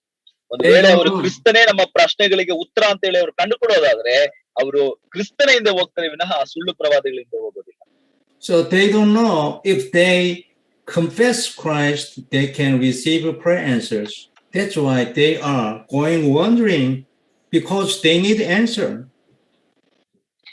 ಅವರಿಗೆ ಅರ್ಥನೇ ಆಗ್ತಾ ಇಲ್ಲ. ನಾನು ಕ್ರಿಸ್ತನನ್ನ ಆರೈಕೆ ಮಾಡುವುದ್ರ ಮೂಲಕವಾಗಿ ನನಗೆ ಪ್ರಾರ್ಥನೆಗೆ ಉತ್ತರ ಸಿಗುತ್ತೆ ಅನ್ನೋದನ್ನ ಅರ್ಥ ಮಾಡಿಕೊಳ್ಳದೆ ಆ ಕ್ರಿಸ್ತನನ್ನ ಬಿಟ್ಟು ಹೊರಗಡೆ ತಿರುಗಾಡ್ತಾ ಇದ್ದಾರೆ. ಹಂಗಾಗಿ ಅವರ ಪ್ರಾರ್ಥನೆಗೆ ಸದುತ್ತರವು ದೊರಕ್ತಾ ಇಲ್ಲ. If Christ is the only answer for our problem, and then enjoying Christ and confessing Christ is the only prayer of us, right? ನಮ್ಮ ಪ್ರಾರ್ಥನೆಗೆ ಸದುತ್ತರ ಕೊಡುವಂತದ್ದು ಯೇಸು ಕ್ರಿಸ್ತನೇ ಆಗಿದ್ರೆ ಮತ್ಯಾಕೆ ನಾವು ಆ ಕಡೆ ಈ ಕಡೆ ತಿರುಗ್ತಾ ಇದ್ದೇವೆ? ಕ್ರಿಸ್ತನನ್ನೇ ನಾವು ಆರೈಕೆ ಮಾಡಿ ಅವನನ್ನೇ ಹಿಂಬಾಲಿಸುವುದಾದ್ರೆ ನಮ್ಮ ಎಲ್ಲಾ ಪ್ರಾರ್ಥನೆಗೂ ಸದುತ್ತರವನ್ನ ಕ್ರಿಸ್ತನ ಮೂಲಕವಾಗಿ ನಮಗೆ ದೊರಕಿಸಿಕೊಳ್ಳಬಹುದಲ್ವಾ? Enjoying Christ and confessing Christ is the best prayer and the most powerful prayer because Christ is the answer. ನಾನು ಈಗಾಗಲೇ ಇದನ್ನ ಎಷ್ಟೋ ಸಾರಿ ನಿಮಗೆ ಹೇಳಿದ್ದೇನೆ. ಅದೇನಪ್ಪಾ ಅಂತಂದ್ರೆ ಯೇಸು ಕ್ರಿಸ್ತನನ್ನು ಆರೈಕೆ ಮಾಡಿ ಯೇಸು ಕ್ರಿಸ್ತನನ್ನೇ ಹಿಡಿದುಕೊಳ್ಳುವುದು ಒಂದೇ ಅತ್ಯುತ್ತಮವಾಗಿರುವಂತ ಪ್ರಾರ್ಥನೆ ನಾವು ಮಾಡಬಹುದು. ಅದೊಂದೇ ರೀತಿ ಅದೊಂದಕ್ಕೇನೆ ದೇವರು ಉತ್ತರವನ್ನು ಕೊಡ್ತಾನೆ ಅನ್ನೋದನ್ನ ಎಷ್ಟೋ ಸಾರಿ ನಿಮ್ಮೊಟ್ಟಿಗೆ ಹೇಳಿದ್ದೇನೆ. That's why I emphasize every day, every time to confess Christ by writing the covenant prayer. ಅದರಿಂದಲೇ ನಾನು ಎಷ್ಟೋ ಸಾರಿ ನಿಮ್ಗೆ ಹೇಳ್ತಾ ಇದ್ದೇನೆ, ಕ್ರಿಸ್ತನು ಹೇಳಿದಂತ ಆ ವಾಕ್ಯಗಳನ್ನ ಆರೈಕೆ ಮಾಡಿ ಬರೆದು ಮೂಲಕವಾಗಿ ಕ್ರಿಸ್ತನನ್ನ ನೀವು ಆರೈಕೆ ಮಾಡಿ ಇದರ ಮೂಲಕವಾಗಿ ನಿಮ್ಮ ಪ್ರಾರ್ಥನೆಗೆ ಸದುತ್ತರವನ್ನ ನೀವು ಹೊಂದ್ಕೊಳ್ತೀರಾ ಅಂತ ನಾನು ಹೇಳ್ತಾ ಇದ್ದೇನೆ. So please do covenant prayer by writing. ಆ ಒಂದು ಒಡಂಬಡಿಕೆಯ ಪ್ರಾರ್ಥನೆಯನ್ನ ಬರೆಯುವುದರ ಮೂಲಕವಾಗಿ ಆರೈಕೆ ಮಾಡುವುದರ ಮೂಲಕವಾಗಿ ನೀವು ಪ್ರಾರ್ಥನೆ ಮಾಡಿ. This is the most important prayer. This is the most powerful prayer in my experience. ನನ್ನ ಅನುಭವದಲ್ಲಿ ಹೇಳ್ಬೇಕು ಅಂತ ಹೇಳಿದ್ರೆ ಅತ್ಯಂತ ಬಲಶಾಲಿಯು ಅತ್ಯಂತ ಪರಿಣಾಮಕಾರಿಯಾಗಿರುವಂತ ಒಂದು ಪ್ರಾರ್ಥನೆ ಅಂತ ಹೇಳಿದ್ರೆ ಕ್ರಿಸ್ತನನ್ನ ಆರೈಕೆ ಮಾಡುವಂತದ್ದು, ಆ ಒಡಂಬಡಿಕೆ ಪ್ರಾರ್ಥನೆಯನ್ನ ಮಾಡುವಂತದ್ದಾಗಿದೆ. ಅತ್ಯಂತ ಬಲಶಾಲಿಯಾಗಿರುವಂತ ಒಂದು ಪ್ರಾರ್ಥನೆ. Enjoying Christ and confessing Christ is a direct prayer. our own prayer topic prayer is going around the prayer. This is direct prayer is confessing Christ. ಕ್ರಿಸ್ತನನ್ನ ಅರಿಕೆ ಮಾಡಿ ಕ್ರಿಸ್ತನ ಒಡಂಬಡಿಕೆಯ ಪ್ರಾರ್ಥನೆಯನ್ನ ಮಾಡುವುದು ಅತ್ಯಂತ ಬಲಶಾಲಿಯಾಗಿರುವಂತ ಪ್ರಾರ್ಥನೆ ಆಗಿದೆ. ನಾವು ಸುಮ್ಮನೆ ಕ್ರಿಸ್ತನನ್ನ ಬಿಟ್ಟು ಅಲ್ಲಿ ಸುತ್ತಾಡಿ ಏನೆಲ್ಲ ಮಾಡ್ತಾ ಇದ್ದೀವಿ ಅದು ಒಂದು ರೀತಿಯಾಗಿ ಹೊರಗಡೆ ಇರುವಂತ ಪ್ರಾರ್ಥನೆ ಆಗಿದೆ. ಆದ್ರೆ ಡೈರೆಕ್ಟ್ ಆಗಿ ಮಾಡುವಂತ ನೇರವಾಗಿ ಮಾಡುವಂತ ಒಂದು ಪ್ರಾರ್ಥನೆ ಯಾವುದು ಅಂದ್ರೆ ಒಡಂಬಡಿಕೆಯಾಗಿರುವಂತ ಕ್ರಿಸ್ತನನ್ನು ಅರಿಕೆ ಮಾಡುವುದಾಗಿದೆ ನಿಜವಾಗಿರುವಂತ ಒಂದು ಪ್ರಾರ್ಥನೆ. Think about that, and may God bless you to do the covenant prayer and receive a lot of blessings and opening your spiritual eyes more and more to save India. ಈ ದೇವರ ವಾಕ್ಯದ ಮೂಲಕವಾಗಿ ದೇವರು ನಿಮ್ಮನ್ನ ಆಶೀರ್ವಾದ ಮಾಡಲಿ. ಇದರ ಕುರಿತು ನೀವು ಯೋಚನೆ ಮಾಡಿ ದೇವರು ನಿಮಗೆ ಈ ಭಾರತ ದೇಶದಲ್ಲಿ ಅತ್ಯಂತ ದೊಡ್ಡ ಆತ್ಮಗಳ ಆದಾಯ ಮಾಡುವಂತೆ ದೇವರು ನಿಮಗೆ ಅನುಗ್ರಹಿಸಲಿ ಅಂತ ಹೇಳಿ ನಾನು ಕೇಳ್ಕೊಳ್ತೇನೆ. The fourth reason they are following that kind of evildoers prophet is they don't have a spiritual eyes because they don't know Christ. ಇಂಥ ಸುಳ್ಳು ಪ್ರವಾದಿಗಳು ಯಾಕೆಪ್ಪ ಎದ್ದೇಳ್ತಾ ಇದ್ದಾರೆ, ಯಾಕಿದ್ದಾರೆ ಅಂತ ಹೇಳಿದ್ರೆ ಅವರಿಗೆ ಆತ್ಮಿಕವಾಗಿರುವಂತ ಕಣ್ಣುಗಳು ತೆರೆಯಲ್ಪಡ್ತಾ ಇಲ್ಲ. ಯಾಕೆ ಆತ್ಮಿಕ ಕಣ್ಣುಗಳು ತೆರೆಯಲ್ಪಡ್ತಾ ಇಲ್ಲ ಅಂತಂದ್ರೆ ಕ್ರಿಸ್ತನನ್ನ ಅವ್ರು ನೋಡ್ತಾ ಇಲ್ಲ. ಕ್ರಿಸ್ತನ ಮಾತ್ರವೇ ಆತ್ಮಿಕ ಕಣ್ಣುಗಳನ್ನು ತೆರೆಯಲಿಕ್ಕೆ ಸಾಧ್ಯ ಅನ್ನುವಂಥದ್ದು ನಮಗೆ ಗೊತ್ತಿರುವಂತ ವಿಷಯ. If we don't know gospel, we cannot open our spiritual eyes. ನೆನ್ಪಿಟ್ಕೊಳ್ಳಿ, ನಮಗೆ ಸುವಾರ್ತೆ ಅಥವಾ ಸುವಾರ್ತೆಯಲ್ಲಿರುವಂತ ಕ್ರಿಸ್ತನ ನಾವು ಅರ್ಥ ಮಾಡ್ಕೊಳ್ಳದೆ ಹೋದ್ರೆ ನಮ್ಮ ಆತ್ಮಿಕ ಕಣ್ಣುಗಳು ಕೂಡ ತೆರೆಯಲ್ಪಡುವುದಕ್ಕೆ ಸಾಧ್ಯವಿದೆ. When I didn't know gospel Christ, I was actually a pharmacist in Korea, not in America. But when I didn't know the gospel, there was many people who were possessed by demon in my pharmacy. ನನ್ನ ಸಭೆಯಲ್ಲಿ ನನಗಿರುವಂತ ವಲಯದಲ್ಲಿ ನಾನು ಕ್ರಿಸ್ತನನ್ನ ಅಥವಾ ಕ್ರಿಸ್ತನ ಸುವಾರ್ತೆಯನ್ನ ಅರಿಯದೇ ಇದ್ದಂತ ಸಮಯಗಳಲ್ಲಿ ನನ್ನ ಸಭೆಯಲ್ಲಿರುವಂತ ಅನೇಕರು ದೆವ್ವ ಪೀಡಿತಂತ ಜನರಾಗಿದ್ರು. But I didn't know they were demon possessed. ನನಗೆ ಗೊತ್ತಿರ್ಲಿಲ್ಲ ಅವರು ದೆವ್ವದಿಂದ ತುಂಬಲ್ಪಟ್ಟಿದ್ದಾರೆ, ದೆವ್ವದಿಂದ ಪ್ರೇರೇಪಿಸಲ್ಪಡ್ತಾ ಇದಾರೆ ಅಂತ ಹೇಳಿ ನನ್ನ ಸುತ್ತಲಿರುವಂತ ಜನರಾಗಿದ್ದಾರೆ ಅಂತ ಹೇಳಿ ನನಗೆ ಗೊತ್ತಿರ್ಲಿಲ್ಲ. I was a very good believer in my church at that time. ನಾನು ನನ್ನ ಸಭೆಯಲ್ಲಿ ಅತ್ಯಂತ ದೊಡ್ಡ ಅಥವಾ ಒಂದು ಉತ್ತಮವಾಗಿರುವಂತ ವಿಶ್ವಾಸಿಯಾಗಿದ್ದೆ. But I didn't know. So if I have time next time, I will give my testimony about that, even one. Okay. ನಾನು ಒಬ್ಬ ಉತ್ತಮವಾಗಿರುವಂತ ವಿಶ್ವಾಸಿಯಾಗಿದ್ದೆ. ಆದ್ರೆ ಆ ಟೈಮಲ್ಲಿ ನನಗೆ ಇಂಥ ವಿಚಾರಗಳೆಲ್ಲ ಗೊತ್ತೇ ಇರಲಿಲ್ಲ. ಒಂದ್ ವೇಳೆ ಸಾಧ್ಯವಾದ್ರೆ ಬರುವ ದಿನಗಳಲ್ಲಿ ನನ್ನ ಸಾಕ್ಷಿಯನ್ನ ನಾನು ನಿಮ್ಮೊಟ್ಟಿಗೆ ಹಂಚ್ಕೊಳ್ತೀನಿ. But just I was thinking that just a strange man. I think in this way only. That's it. ನಾನು ನೆನೆಸ್ಕೊಳ್ತಾ ಇದ್ದೇನೆ, ನಾನು ಸುತ್ತಮುತ್ತಲಿರೋ ನನ್ನ ಹಾಗೆ ಉತ್ತಮವಾಗಿರುವಂತ ಜನರು ಎಂಬುದಾಗೆ ಅಥವಾ ಒಳ್ಳೆಯವರಾಗಿದ್ರು ಅಂತ ನೆನೆಸ್ತಾ ಇದೆ. ಆದ್ರೆ ಅವ್ರು ಯಾರಾಗಿದ್ರು ಅಂತಂದ್ರೆ ದೆವ್ವದಿಂದ ಪ್ರೇರೇಪಿಸಲ್ಪಟ್ಟವು, ದೆವ್ವದಿಂದ ತುಂಬಲ್ಪಟ್ಟವರಾಗಿದ್ರು ಅನ್ನೋದು ಸತ್ಯ ವಿಷಯ. But when I began to hear this gospel message concerning the Christ, I could realize that the spiritual eyes and the spiritual evil beings, and so I had or 3 or 4 experience to drive out demon from a person.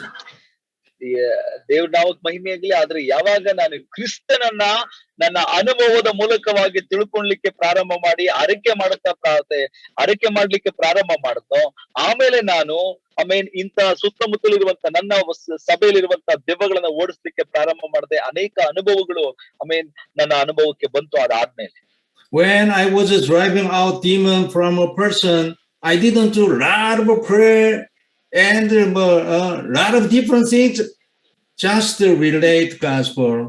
This is a demon and Christ can destroy this demon. Believe that and accept this Christ in you. And I gave the message continuously. While I was doing like that, demon was gone away. I didn't do anything physically like this, saying the loud prayer. I didn't do that. ಅವ್ರು ಹೇಳ್ತಾ ಇರುವಂತ ಬಹಳ ಪ್ರಾಮುಖ್ಯ ವಿಷಯ ಏನಂತಂದ್ರೆ, ನಾನು ಕ್ರಿಸ್ತನನ್ನ ನನ್ನ ಅನುಭವದಲ್ಲಿ ಬಂದ ಆದ್ಮೇಲೆ, ಕ್ರಿಸ್ತನನ್ನ ಆರೈಕೆ ಮಾಡಿದ ನಂತರವಾಗಿ ನಾನು ಯಾವುದೇ ರೀತಿಯಾಗಿರುವಂತ ಬಂದ್ಬಿಟ್ಟು ಈ ಕಿರ್ಚಾಟ ಕೂಗಾಟಗಳನ್ನ ಮಾಡದೆ ಸಿಂಪಲ್ ಆಗಿ ಸರಳವಾಗಿ ಸುವಾರ್ತೆಯನ್ನು ಹೇಳಲಿಕ್ಕೆ ಪ್ರಾರಂಭ ಮಾಡುವಾಗಲೇ ದೆವ್ವಗಳು ಅರಚಿಕೊಂಡು ಬಿಟ್ಟೋಗುವುದನ್ನ ನೋಡ್ತಾ ಇದೆ. ನಾನು ಯಾವುದೇ ರೀತಿಯಾಗಿರುವಂತ ಈ ಕೂಗುವಿಕೆನೋ ದೊಡ್ಡ ಆಡಂಬರವಾಗಿ ದೊಡ್ಡದಾಗಿ ಕೂಗಿ ಖರ್ಚಿ ಬಿಟ್ಬಿಟ್ಟು ಮಾಡ್ತಿರ್ಲಿಲ್ಲ. ಬದಲಾಗಿ ನಾ ಸರಳವಾಗಿ ಸುವಾರ್ತೆ ಹೇಳುತ್ತಿರುವಾಗ್ಲೇ ಆ ದೆವ್ವಗಳು ಅಲ್ಲಿ ಬಿಟ್ಟೋಗುತ್ತಿರುವುದನ್ನ ನಾನು ಕಾಣ್ತಾ ಇದ್ದೆ. Jesus dying and shedding blood is the completion of all the prophecy. ಯೇಸು ಕ್ರಿಸ್ತನು ಕಲ್ವಾರಿ ಶಿಲುಬೆ ಮೇಲೆ ರಕ್ತ ಸುರಿಸಿರುವಂತದ್ದು ಎಲ್ಲಾ ಪ್ರವಾದನೆಗಳನ್ನ ಮುಗಿಸುವುದಕ್ಕಾಗಿ ಮುಕ್ತಾಯಪಡಿಸುವುದಕ್ಕೋಸ್ಕರ. You must believe that, right? This is a belief. This is we say belief. ಅದನ್ನ ನಾವು ನಂಬಬೇಕಾಗಿದೆ. ಅದನ್ನ ನಂಬುವಾಗಲೇ ನಾವು ನಿಜವಾಗಿರುವಂತ ನಂಬಿಕೆ ಉಳ್ಳವರಾಗಿ ದೇವರಲ್ಲಿ ಕಾಣ್ತಾ ಇದ್ದೀವಿ. Jesus has done everything. Jesus has done everything to take our life from the curse. Right? Yesu Swami Calvary ಶಿಲುಬೆಯಲ್ಲಿ ಸಾಯುವುದರ ಮೂಲಕವಾಗಿ ನಮ್ಮ ಜೀವನದಲ್ಲಿ ಇರುವಂತ ಎಲ್ಲಾ ಶಾಪಗಳನ್ನು ತೆಗೆಯುವುದಕ್ಕೆ ಬೇಕಾದ ಎಲ್ಲವನ್ನ ಕಲ್ವಾರಿ ಶಿಲುಬೆಯಲ್ಲಿ ಸಾಯುವುದರ ಮೂಲಕವಾಗಿ ಮಾಡಿದ್ದೇನೆ, ಅದನ್ನು ನೀವು ಗ್ರಹಿಸಿಕೊಳ್ಬೇಕು. There is two curses to mankind. The first is going to hell. The second is the problems continuously coming to our problem, physical problem. ಮನುಷ್ಯನಿಗೆ ಎರಡು ರೀತಿಯಾಗಿರುವಂತ ಶಾಪಗಳಿದೆ. ಒಂದು ನರಕಕ್ಕೆ ಹೋಗುತ್ತಾ ಇರುವಂತದ್ದು, ಎರಡನೇದಾಗಿ ಒಂದಾದ್ಮೇಲೆ ಒಂದು ಸಮಸ್ಯೆಗಳು ಶಾರೀರಿಕವಾಗಿ, ಆತ್ಮಿಕವಾಗಿ, ಸಾಮಾಜಿಕವಾಗಿ ಬರ್ತಾ ಇರುವಂತ ಸಮಸ್ಯೆಗಳೇ ಶಾಪವಾಗಿದೆ. ಅವುಗಳನ್ನ ತೆಗೆದುಹಾಕುವುದಕ್ಕಾಗಿಯೂ ಕೂಡ ಯೇಸು ಕಲ್ವಾರಿ ಶಿಲುಬೆಯಲ್ಲಿ ಸತ್ತಿದ್ದಾನೆ ಅನ್ನೋದು. His dying and shedding blood is perfect for these two problems. Not only this problem going to hell, the second problem, the physical problem, to resolve the physical problem, for resolving the physical problem, his dying and shedding blood was the same thing, the perfect same thing, right? ನೆನ್ಪಿಟ್ಕೊಳ್ಳಿ, ಇಲ್ಲಂದ್ರೆ ಈ ನಮ್ಮನ್ನ ನರಕದಿಂದ ತಪ್ಪಿಸುವುದಕ್ಕಾಗಿರುವಂತ ಶಾಪವನ್ನು ಮುರಿಯುವುದಕ್ಕಾಗಿ ಮಾತ್ರವೇ ಅಲ್ಲ, ಶಾರೀರಿಕವಾಗಿರುವಂತ ಅಂದ್ರೆ ಶಾರೀರಿಕವಾಗಿ, ಆತ್ಮಿಕವಾಗಿ ನಾವ್ ಏನು ಸಂಕಟಗಳನ್ನ ಅನುಭವಿಸ್ತಾ ಇದ್ದೇವೆ ಅದಕ್ಕೋಸ್ಕರವಾಗಿ ಕೂಡ ಕ್ರಿಸ್ತನು ಕಲ್ವಾರಿ ಶಿಲುಬೆ ಮೇಲೆ ಸತ್ತು ನಮ್ಮನ್ನ ಬಿಡುಗಡೆ ಮಾಡಿದ್ದಾನೆ. ಅವೆಲ್ಲವುಗಳನ್ನ ಬಿಡುಗಡೆ ಮಾಡುವುದಕ್ಕಾಗಿಯೇ ತನ್ನ ರಕ್ತವನ್ನು ಚೆಲ್ಲಿದ್ದಾನೆ ಅನ್ನೋದನ್ನ ನೀವು ಗ್ರಹಿಸ್ಕೊಳ್ಬೇಕು. So all the pastors who are in this Bible study, don't forget that almost all Christians today don't know that Christ is the best and the last, the eternal prophecy. ಅನೇಕ ದೇವರ ಮಕ್ಕಳಿಗೆ ಇಂಥ ವಿಷಯಗಳು ಅರ್ಥನೇ ಆಗ್ತಾ ಇಲ್ಲ, ತಿಳ್ಕೊಳ್ತೇನೆ ಇಲ್ಲ. ಯೇಸು ಕ್ರಿಸ್ತನೇ ನಿಜವಾಗಿರುವಂತ ಪ್ರವಾದನೆ, ಯೇಸು ಕ್ರಿಸ್ತನೇ ನಿಜವಾಗಿರುವಂತ ಉತ್ತರ, ಯೇಸು ಕ್ರಿಸ್ತನೇ ನಿಜವಾಗಿರುವಂತ ಅವರ ಸಮಸ್ಯೆಗಳಿಗೆ ಪರಿಹಾರ ಅಂತ ಹೇಳಿ ಕ್ರಿಸ್ತನೇ ಎಂಬುದಾಗಿ ತಿಳ್ಕೊಳ್ಳದೇ ಇರುವಂತ ಕಾರಣದಿಂದ ಅವರು ಇನ್ನೂ ಸಮಸ್ಯೆಯಲ್ಲಿ ಬದುಕುತ್ತಿರುವುದನ್ನ ಕಾಣ್ತಾರೆ. And almost all Christians today don't know Christ is the answer, the perfect answer for their life, because they didn't have any experience to enjoy Christ. ಅನೇಕ ಕ್ರೈಸ್ತರಿಗೆ ನಾವು ಕ್ರಿಸ್ತನನ್ನು ನಂಬಿದ್ದೇವೆ ಎಂಬುದಾಗಿ ಹೇಳುವಂತ ಜನರಿಗೂ ಕೂಡ ಅವರ ಪ್ರಶ್ನೆಗಳಿಗೆ ಯೇಸು ಕ್ರಿಸ್ತನೇ ಉತ್ತರವಾಗಿದ್ದಾನೆ ಅನ್ನೋದನ್ನ ಅವರು ನಂಬೋದಿಲ್ಲ. ಹಾಗೆ ನಂಬದೇ ಓದುವುದರಿಂದ ಅವರ ಆ ಸಮಸ್ಯೆಗಳೇ ಇದ್ದಾರೆ. And enjoying Christ is the best way to receive prayer answers. They don't know this point. ನಮ್ಮ ಪ್ರಾರ್ಥನೆಗೆ ಸದುತ್ತರವನ್ನ ದಯಪಾಲಿಸಬೇಕು ದೇವರು ಅಂತಂದ್ರೆ ಕ್ರಿಸ್ತನೇ ಅದಕ್ಕೆ ಉತ್ತರವಾಗಿದ್ದಾನೆ. ಆ ಕ್ರಿಸ್ತನನ್ನ ಆರೈಕೆ ಮಾಡುವುದು ಒಂದೇ ದಾರಿ ಅಂತೇಳಿ ಅರ್ಥ ಮಾಡ್ಕೊಳ್ಬೇಕು. ಅದನ್ನ ಇವರು ಗ್ರಹಿಸ್ಕೊಳ್ಳೋದಿಲ್ಲ. And they don't have the spiritual eye because they don't know who Christ is. So they follow that kind of people even though the demon was working in their heart. So even though Jesus said evildoers, ಯಾಕೆ ಅವರಿಗೆ ಈ ವಿಷಯಗಳು ಅರ್ಥ ಆಗ್ತಾ ಇಲ್ಲ ಅಂತಂದ್ರೆ ಸರಳವಾಗಿ ಅರ್ಥ ಮಾಡ್ಕೊಳ್ಳೋಣ. ಅವರ ಕಣ್ಣುಗಳು, ಮನಕಣ್ಣುಗಳು, ಆತ್ಮಿಕ ಕಣ್ಣುಗಳು ತೆರೆಯಲ್ಪಟ್ಟಿಲ್ಲ. ಯಾಕೆ ತೆರೆಯಲ್ಪಟ್ಟಿಲ್ಲ ಅಂತಂದ್ರೆ ಅವರು ಕ್ರಿಸ್ತನನ್ನ ತಿಳ್ಕೊಳ್ತಾ ಇಲ್ಲ. ಕ್ರಿಸ್ತನ ತಿಳಿದುಕೊಳ್ಳದೆ ಮಾಡುವಂತ ಯಾವುದೇ ಕಾರ್ಯಗಳು ಕೂಡ ಕೆಟ್ಟ ಕೆಲಸಗಳಾಗಿರ್ತವೆ ಅಂತ ಹೇಳ್ಬಿಟ್ಟು ಅರ್ಥ ಮಾಡ್ಕೊಳ್ಬೇಕು. ಈ ಕಾರಣದಿಂದಲೇ ದೇವರು ಅವ್ರಿಗೆ ಹೇಳಿದ್ದು, ಕೆಟ್ಟ ಕೆಲಸ ಮಾಡುವವರೇ, ಧರ್ಮವನ್ನ ಮೀರಿ ನಡೆಯುವವರೇ, ನೀವು ತೊಲಗಿ ಹೋಗ್ರಿ ಅಂತ ಹೇಳಿದಂತ. ಯಾಕೆ ಹೇಳಿದ್ರು ಅಂದ್ರೆ ಇದೇ ಕಾರಣಕ್ಕೋಸ್ಕರವಾಗಿ ಸ್ವಾಮಿ. Pastors, you have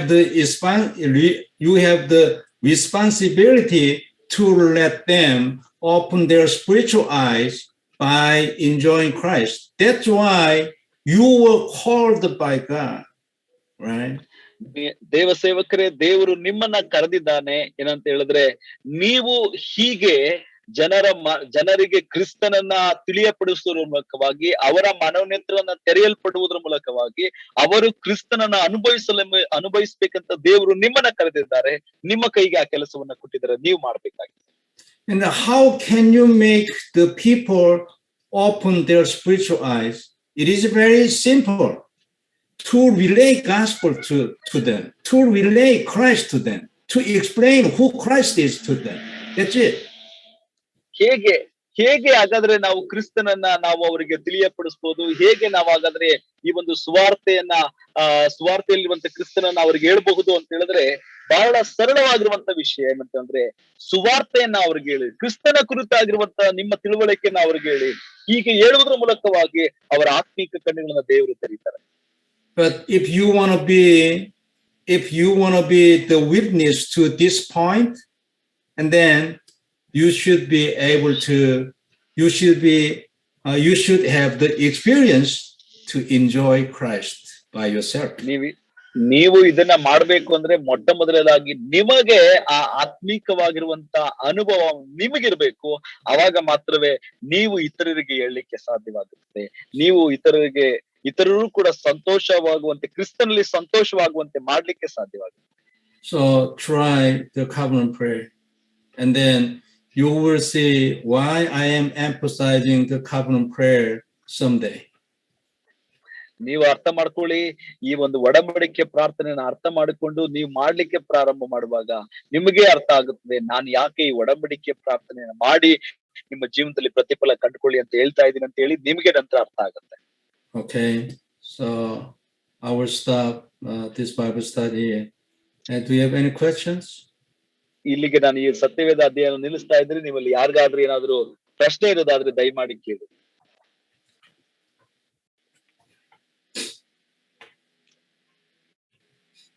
ನಿಮ್ಮಲ್ಲಿ ಯಾರಿಗಾದ್ರೂ ಏನಾದ್ರು ಪ್ರಶ್ನೆ ಇರುವುದಾದ್ರೆ ದಯಮಾಡಿ ನೀವು ಕೇಳಬಹುದು. Is ready to answer. ನಿಮ್ಮಲ್ಲಿ ಅವರಿಗೆ ಪ್ರಶ್ನೆಗೆ ಉತ್ತರ ಕೊಡ್ಲಿಕ್ಕೆ ರೆಡಿ ಆಗಿದ್ದಾರೆ.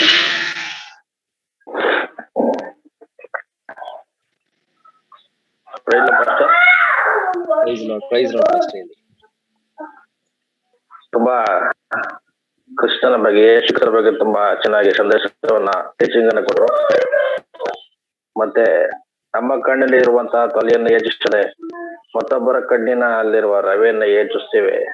ಅದ್ರ ಬಗ್ಗೆ ನಾವು ಕಲಿಯೋದು ಬಹಳ ಇದೆ. ಅವರ ಮೂಲಕವಾಗಿ ದೇವರು ತಿಳಿಸೋದಕ್ಕಾಗಿ ದೇವರಿಗೆ ಸ್ತೋತ್ರ ಸಲ್ಲಿಸ್ತೇನೆ. ಮತ್ತು ಯೇಸು ಶಿಕ್ಷಣ ಇಲ್ಲದೆ ನಾವು ಜೀವಿಸ್ಲಿಕ್ಕೆ ಆಗಲ್ಲ ಅನ್ನುವಂತ ಸಂದೇಶವನ್ನ ಇವತ್ತು ನಮ್ಮ ಜೀವಿತದಲ್ಲಿ ಅರಿವು ಮಾಡಿದ್ದಾರೆ. ಹಾಗಾಗಿ ಅವರಿಗೆ ವಂದನೆಗಳನ್ನ ತಿಳಿಸ್ತೇನೆ.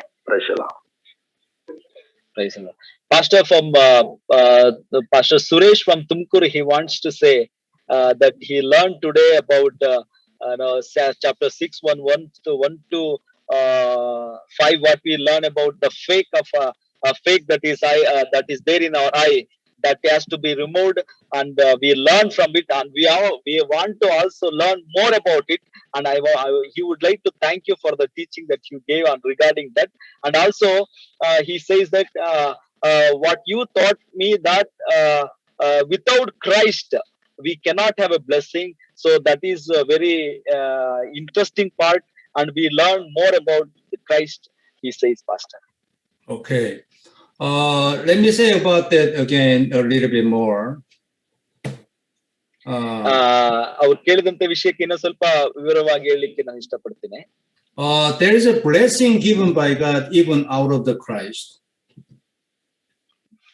ನೀವ್ ಅರ್ಥ ಮಾಡ್ಕೊಳ್ಳಿ, ಕ್ರಿಸ್ತನ್ ಇಲ್ಲದೆ ಹೊರಗಡೆ ಕೂಡ ಒಂದು ಆಶೀರ್ವಾದ ಇದೆ.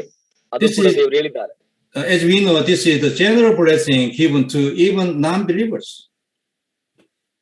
ನೀವು ಅರ್ಥ ಮಾಡ್ಕೊಳ್ಳಿ, ಕ್ರಿಸ್ತನ ಇಲ್ಲದೆ ಇರೋ ಕೂಡ ಅಂದ್ರೆ ಜನರಲ್ ಆಗಿ ಸಾಮಾನ್ಯವಾಗಿರುವಂತ ಆಶೀರ್ವಾದಗಳು ಹೊರಗಡೆ ಕ್ರಿಸ್ತನ್ ಇಲ್ಲದೆ ಇರುವಂತದ್ದು ಅನ್ಯ ಜನರಿಗೂ ಕೂಡ ಇದೆ. But the blessing we are talking about is the special blessing given in Christ only. ಆದ್ರೆ ನಾವು ನಿಮ್ಗೆ ಹೇಳ್ತಾ ಇರುವಂತ ಆಶೀರ್ವಾದ ಯಾವ್ದಂದ್ರೆ ಕ್ರಿಸ್ತನಲ್ಲಿ ಕೊಡಲ್ಪಟ್ಟಿರುವಂತ ವಿಶೇಷವಾಗಿರುವಂತ ಆಶೀರ್ವಾದ, ಅದು ಕ್ರಿಸ್ತನಲ್ಲಿ ಇರೋರಿಗೆ ಮಾತ್ರವೇ ಸಿಕ್ಕುತ್ತದೆ. So the Christian, the people of God receive two kind of blessings, right? ಕ್ರಿಸ್ತನಲ್ಲಿ ಇರುವಂತವರು ಎರಡು ರೀತಿಯಾಗಿರುವಂತ ಆಶೀರ್ವಾದ ಹೊಂದಿಕೊಳ್ಳುತ್ತಾರೆ. But we have a general blessing and the special blessing too. But non-believer, there's no special blessing. ನಮಗೆ ಎರಡು ಆಶೀರ್ವಾದ ಯಾವುದು ಅಂತಂದ್ರೆ ಜನರಲ್ ಆಗಿ ಅಂದ್ರೆ ಕ್ರಿಸ್ತನನ್ನ ಬಿಟ್ಟು ಇರುವಂತ ಜನರಲ್ ಆಗಿರುವಂತ ಆಶೀರ್ವಾದಗಳು ಇದೆ, ಮಾತ್ರವಲ್ಲ ಸ್ಪೆಷಲ್ ಆಗಿರುವಂತ ಅಂದ್ರೆ ವಿಶೇಷವಾಗಿರುವಂತ ಆಶೀರ್ವಾದಗಳು ಕ್ರಿಸ್ತನಲ್ಲಿರುವಂತ ಕಾರಣದಿಂದ ನಮಗಿದೆ. ಆದ್ರೆ ಅನ್ಯ ಜನರಿಗೆ ಕ್ರಿಸ್ತನನ್ನ ಬಿಟ್ಟಿರುವಂತವರಿಗೆ ಬರೀ ಸರಳವಾಗಿ ಸಾಮಾನ್ಯವಾಗಿರುವಂತ ಬ್ಲೆಸ್ಸಿಂಗ್ ಅನ್ನ ಬಿಟ್ರೆ, ಆಶೀರ್ವಾದವನ್ನು ಬಿಟ್ರೆ ಬೇರೆ ಯಾವ ಆಶೀರ್ವಾದ ವಿಶೇಷವಾಗಿರುವಂತ ಆಶೀರ್ವಾದಗಳು ಅವರಿಗೆ ಇಲ್ಲ. Okay, thank you, Pastor Suresha. You're good understanding. Thank you. Okay, Suresh ಅವರೇ ನೀವು ಸ್ವಲ್ಪ ಚೆನ್ನಾಗಿ ಅರ್ಥ ಮಾಡ್ಕೊಂಡಿದ್ದೀರಾ. Thank you. Thank you pastor. Okay, let's pray then. Okay, ನಾವು ಪ್ರಾರ್ಥನೆ ಮಾಡೋಣ. I'll pray. Father God, thank you very much for your being with us and teaching us and leading us through your word. ತಂದೆಯಾಗಿರುವ ದೇವರೇ, ನಿನ್ನ ವಾಕ್ಯಕ್ಕಾಗಿ ಸ್ತೋತ್ರ. ನಿನ್ನ ವಾಕ್ಯದ ಮೂಲಕವಾಗಿ ನಮ್ಗೆ ಉಪದೇಶ ಮಾಡಿ ನಿನ್ನ ವಾಕ್ಯದ ಮೂಲಕ ಕಲಿಸ್ತಾ ಇದ್ರೆ ಅದಕ್ಕಾಗಿ ಸ್ತೋತ್ರ ಸಲ್ಲಿಸ್ತೇನೆ. Father God, bless all the pastors and the lay peoples and lay disciples who are in this Bible study. ಈ ಒಂದು ಸತ್ಯವೇದ ಅಧ್ಯಯನದಲ್ಲಿರುವಂತ ಎಲ್ಲಾ ಸಭಾಪಾಲಕರು ಹಾಗೆ ಸಹ ಸೇವಕರು ಸ್ವಾರ್ಥಿಕರು ಒಬ್ಬೊಬ್ಬರನ್ನು ಕೂಡ ನೀವು ಆಶೀರ್ವಾದ ಮಾಡ್ರಿ. Give your blessing to understand who Christ is and having the spiritual eyes to save so many people you wanted to save in India.